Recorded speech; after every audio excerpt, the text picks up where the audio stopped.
एक गहरी रात थी जब आकाशवन जंगल में एक अजीब सी शांति छाई हुई थी। जंगल के हर कोने में एक ठंडी हवा चल रही थी और चारों तरफ घना अंधेरा था। सभी जानवर अपने अपने बिलों और घोंसलों में दुबके हुए सो रहे थे।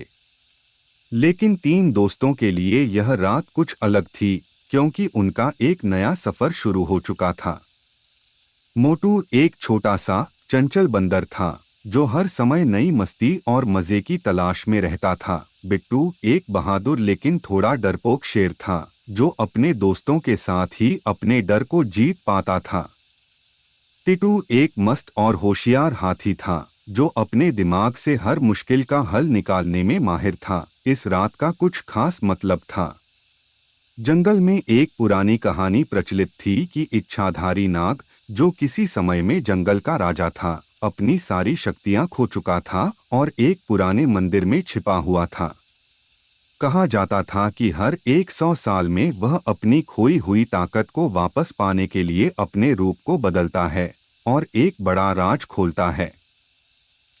और यह वही रात थी जब इच्छाधारी नाग अपनी ताकत फिर से पाने वाला था।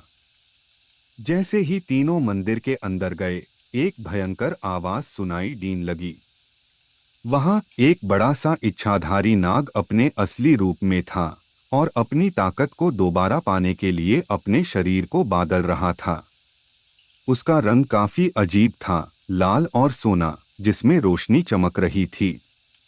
उसके आंखों में एक अजीब सी शक्ति थी। नाग ने कहा, तुम सब कैसे यहाँ आ गए? क्या तुम मेरे राज को समझ पाओगे? नाग ने उन्हें एक पहेली दी। मुझे अपने असली रूप में लाने के लिए तुम्हें ये पहेली सॉल्व करनी होगी। मैंने अपनी ताकत खो दी थी, अब मुझे वापस चाहिए। तुम ही बताओ किस चीज को तोड़कर मैं अपने असली रूप में आ सकता हूँ? मोटू ने तुरंत कहा, ये पहेली बहुत आसान है।